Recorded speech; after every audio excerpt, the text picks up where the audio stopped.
there are so many opportunities, but how do you uncover those opportunities and how can you find ways to network and collaborate with one another? That's what we're going to talk about today. For most of my life, professional life, I was focused on sales. I teach people how to sell and sales process and marketing, how to market. And I was so consumed with my strategy and with my process that I missed out on something huge. And that was collaboration. And as I sat here one day and I was thinking about all these LinkedIn connections I have, you all can probably relate. Have you ever thought about, look at all these connections I have. And how can I connect with them? Meaning having a conversation. How can I serve them? Key component, I'm going to talk about this a lot. Serve them, not sell. If you go to serve, not sell, you will attract and not repel. All right? Seriously. There's so much opportunity. So how do you connect with them? We're going to get into that. Okay? So as I was looking at my connections and I was thinking, okay, I was asking myself these questions. What can I do to better understand them? I started to look at things through their eyes instead of our eyes. And one of the AWAS, I'm not sure if you have your hand up, we will have a networking and collaboration time at the end. I'm going to try to give you a lot of good information. And if you share this event, I will give you these. Actually, there's going to be 8 things because there's a bonus there. 7 ways to network and collaborate. And a lot of times you may not have even thought about this. Okay. So if you hit the share button down there in the bottom right-hand corner, I'll get a notification. And within the next couple of days, you get the document with the 8 ways to network and collaborate. Okay. And there's probably some things that you haven't even thought of yet. Kristen, great to see you. And can't wait till we connect. Kate, great to see you. Okay, so back to where I was thinking about where I was, and I was thinking about my connections, and I started to look at things through their eyes, and I was thinking, what do they need? How do they do business? Why are they here on LinkedIn? How can I better serve them? How can I connect with them to have more meaningful conversations to get them into a meeting? For some of them I've never met with. And around this time, I met with someone on LinkedIn, and my perspective shifted. Stephen Covey calls it a paradigm shift. And I had this conversation with this business owner, and we talked, and the conversation went deeper. We started learning about one another's businesses. One conversation led to another business, or not another business. One conversation led to another conversation, and to another, and to another. And before you knew it, her focus is on marketing and teaching her clients how to market. She's very good at that. And I teach my clients how to market and whatnot, but my strength is within sales. She did not like meeting with prospects because she didn't like sales, and she was missing a key component with her clients because they were getting leads, but they couldn't convert it into meetings and meetings into clients. That's my strength. Okay. And so we came up with an idea. Let's collaborate. We'll have co-clients and we will serve them at a higher level because she's focusing on her strength. I'm focusing on my strength, and we're filling in the gaps that we may have been missing in serving clients individually. Does this all make sense? So check this out. So she started sending people to my way, and I would get them onboarded, and then her clients were struggling in sales, and so we set up a weekly meeting with them. And her clients, and our clients, I should say, our co-clients, they started onboarding more clients with a greater frequency in less time. During the course of 12 months, check this out. During the course of 12 months, I earned an extra 100,000, it's $100,000 in sales, an extra one, a little bit over that actually, over $100,000 in sales in 12 months. And guess what? She earned over $100,000 in sales because we just split everything 50-50. How cool is that? Think about this.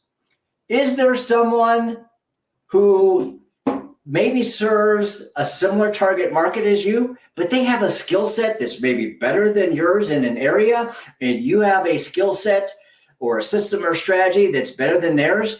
You come together, and where we are in 2024, the stock market's going crazy, but you talk to people, something's going on in the economy. It could take a nosedive. You have to be ready to adapt. And by collaborating with other people, you can serve people at a higher level. Does that sound cool? All right, so I'm going to jump into the 7 things. That was the 8th right there. 7 ways to network and collaborate that you may not even have thought of. Okay, and if you implement these ideas, you can start connecting with people in a more meaningful way. Before I get into the first point on my seven different networking and collaboration ideas, I'm going to bring up a couple books. First and foremost, The Go-Giver. Anybody familiar with The Go-Giver? Barbara, great to see you. James, great to see you. Go-Giver, The Go-Giver. Anybody heard of The Go-Giver? Jennifer, thank you. Great to hear you. Hey, great to see you, Jennifer. It's been a while. Okay. The Go-Giver is all about giving, about serving. If you go and you serve other people, you will have opportunities that come to you. Most of us go to try to sell someone, and if you go to sell, it will repel. Right, Jennifer? You're in sales, you know that. If you go to serve someone, you differentiate yourself from everyone else. So The Go-Giver is a great book. The other book is Who Not How by Dr. Benjamin Hardy.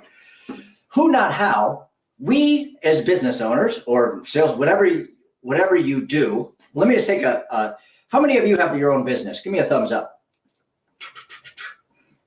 Business, give me a thumbs up. We got Jennifer, we got Yvette, Paul, boom, Kristen, Caroline. Okay, we got good number of us are business owners. Okay, good. So, and then salespeople, give me a clap emoji. Salespeople or marketing people, give me a clap emoji. Are you in here? Anybody? Okay. All right. So a lot of times as business owners, salespeople, marketing people, we're thinking about how can we do this? How? When we should be thinking about who. You should, this book, actually a lot of Dr. Benjamin Hardy's books, I've read on 3 books, and I went through an 8-week challenge on 10X is easier than 2X. I'm not going to go down that path right now because it'll take us off course. But Who Not How, it's all about you focusing on your gift, your giftedness, your zone of genius, and you have who's, whether team members or your outsourced contractors, a fractional blank, you fill in the blank, and that's their zone of genius. So like I did with this entrepreneur, this business owner, she focused on what she was doing. I focused on my skill, her skill. We brought them together and we're able to serve our clients at the highest level. And boom, $100,000 in 12 months for her, over $100,000 in 12 months for her and for me. So if you focus on who, not how, and Dr. Benjamin Hardy makes a very strong case, and I've seen it personally, is you're one who away from exploding your business. It could be a networking partner, a collaboration partner. It's there. If you focus on who as opposed to how, if you just focus on how, you're going to get stressed out and burned out because you can only do so much. You need those who's in your life, team members that can come alongside and help you so that you can focus on what you do. You do this, and then that goes to his next book, which is 10X is easier than 2X because you have the right who's in place. Okay, so right now, number 1, email list. How many of you have an email list? I'm not talking about a cold email list, okay? I'm not gonna, we can have a whole session on that. I'm talking about an email list where people actually pay to get into your email list. I mean, they pay, how do they pay? They pay with their name and their email or their phone number. They're opting in to get some asset, an ebook, some course, some video, something like this. So think about this. You probably know of some people who serve the same industry as you, but they have different offers. So with one, as I was thinking about who, not how, I was thinking about all these different things, and I'm connected with another business owner, and she has the same target audience as I. It's a little bit off, but a lot of the same people, founders, small businesses. And she had an email list. I have an email list. Guess what?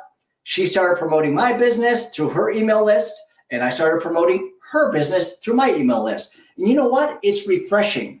How many of you get emails from people? It's like, man, how many emails is this person going to send? I'm going to opt out.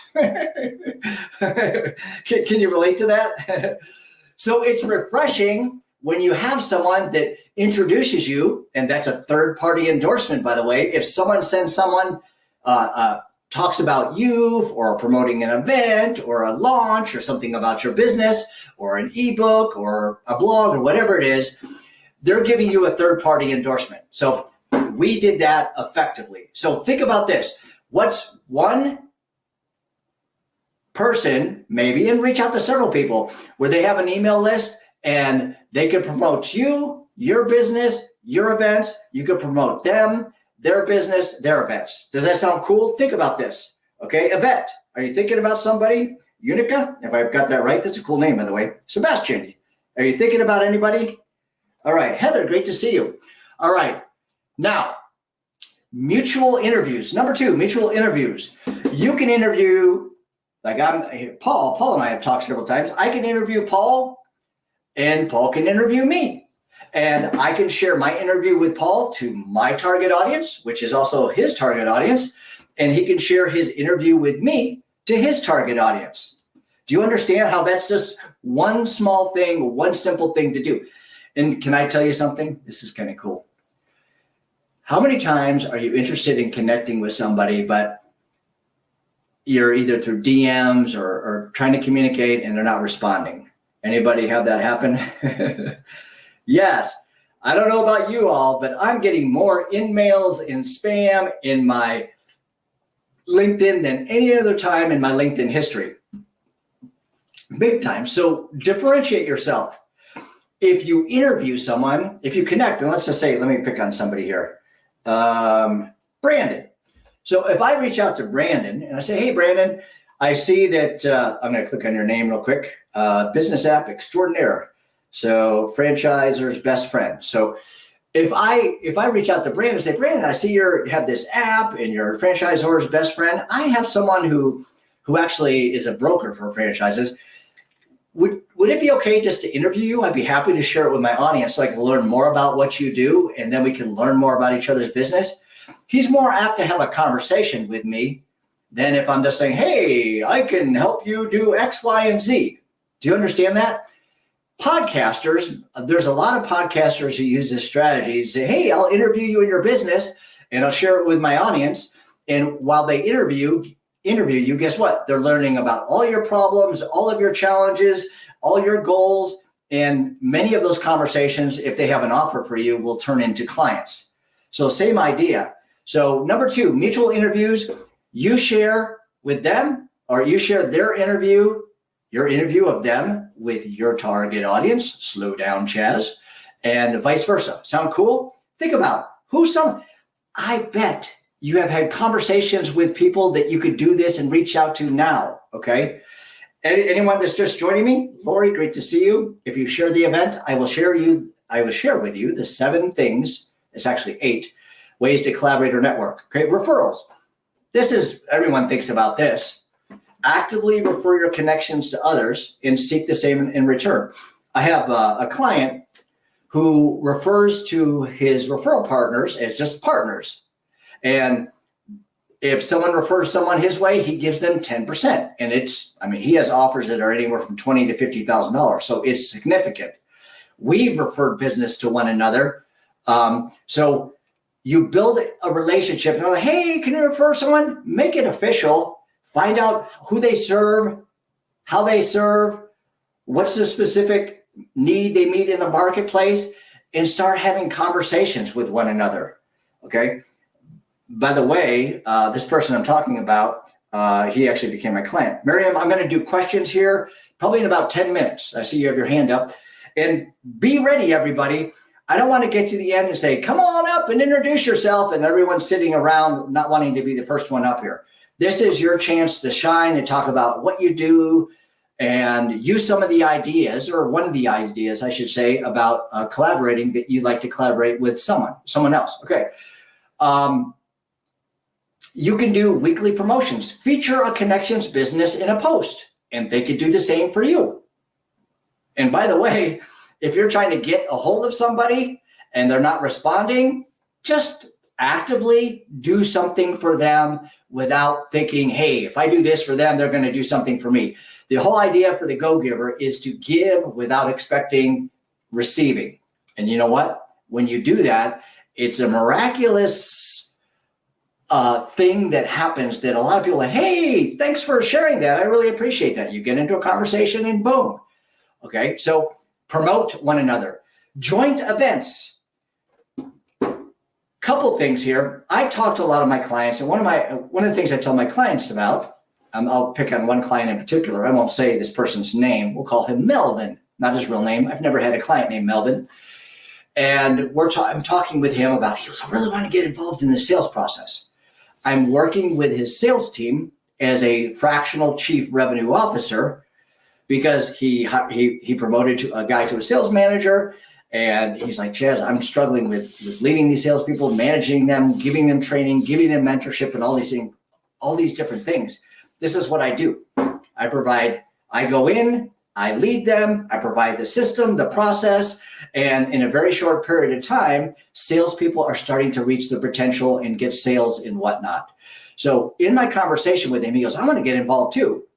But I don't want to just start banging on the phone and whatnot. I go, do events. And he was like, I'm not sure, or Chaz, if I could do an event. I go, you have a business. You talk to people all the time. And so I talked to him. I said, why don't you collaborate on an event? So you and someone else, and this will get you out of your comfort zone. You do an event. They can serve someone. You both serve them with your offer and their offer that complements one another. And can I tell you something about doing joint events with each other? This is really cool. I did this with one of my clients, and we did it was a sales event, and how to use GPT and AI to increase sales. And we leveraged the LinkedIn platform. You can invite 1,000 people per week. Everyone who joins the event, registers for the event, can invite 1,000 people a week. So we had his team members were inviting 1,000 people a week each, and my team members which were inviting 1,000 people a week each. And I had triple the audience size that I normally have. So we collaborated. We were talking about the same thing, but from a little bit different perspectives.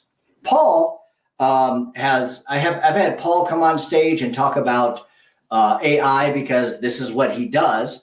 I understand AI, but not at the depth as Paul does. And that's part of his product and service, is providing AI for other people. Okay. So do a joint event with someone and leverage one another's audiences, and you leverage one another's connections, because you'll have a larger audience attend. Okay. Number 6, collaborative content. Okay. Newsletters. If you're not doing newsletters, how many of you are doing newsletters? I guess it would be easier to say, give me a thumbs up if you're not doing newsletters. If you're not putting a newsletter out on LinkedIn. Okay, John. All right. Thank you. Okay. Here's the reason why newsletters are so important. You have articles on LinkedIn, and it's the worst algorithm on LinkedIn. It used to be the best, but not anymore. But a newsletter, which is actually the article format, when you put a newsletter out, and you could do 5 from your business page, 5 from your personal account. Okay. You're probably thinking, Chaz, one seems overwhelming. Okay. Just think 1 newsletter. When you do this, it will invite all of your followers to subscribe, not just your connections, but your followers. So if Jennifer, if you have 10,000 connections on LinkedIn, within 10 days, this is a data that is accurate. You'll have about 10% of those who will subscribe. So 1,000 subscribers who go to your newsletter, and you're moving them from just your demographic to your psychographic because they're interested in your newsletter, whatever you're talking about. And if they subscribe to your newsletter, it's really easy to get them into the conversation. Okay, this is I'm going down a little bit of a path just for strategy and whatnot, but within the newsletters, so I have several different newsletters. I just started one 2 days ago, and I already have over 2,600 subscribers, and I'll probably have, I don't know, 4,000 or 5,000 in a couple months. I have another newsletter that has 7,000 subscribers on LinkedIn. So with the newsletters, I collaborated with someone else who had a bunch of subscribers. We each had around, at the time, around 6,000 each. And we talked about, it was being ghosted on my newsletter. And he wrote a little paragraph promoting his business that related to being ghosted, and with a link, and that went right directly to his landing page. He had 10 leads, qualified leads, that were generated from my newsletter, and I did the same on his newsletter. So same target audiences, and we're leveraging one another's audience to promote each other. Does that make sense? How cool is that? By the way, this person that I'm collaborating with in several different ways, with the newsletter and other things, he reached out to me the other day. This is what happens when you network and collaborate and go with the intention to serve. He reached out to me. He sent me a WhatsApp message. He said, Chaz, he has a business that's doing very well, and he wants to take resources from his business to serve third world countries and develop education centers and promote faith and teach people about God and Jesus, and give them running water and provide micro loans so they can start businesses and provide for themselves. Really cool. He wants to start putting out one of these every year.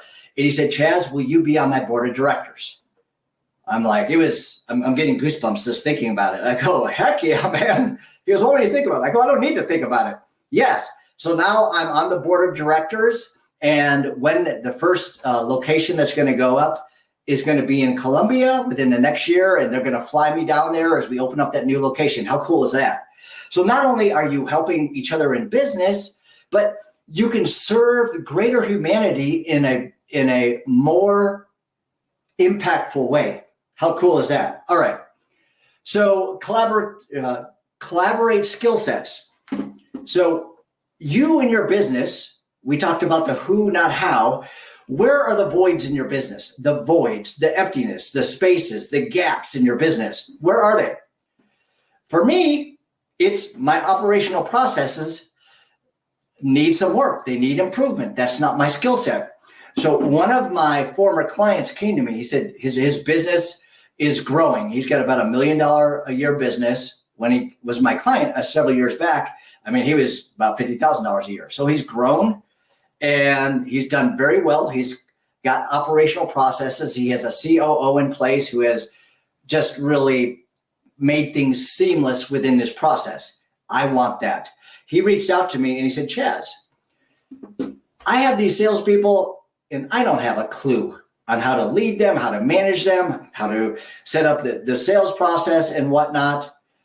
One of the things I do is, this is my area of focus in 2024, is fractional chief revenue officer services. I come alongside, I provide the mentorship, I lead the salespeople, I provide the role play, the accountability, the mentorship, if I didn't say that already.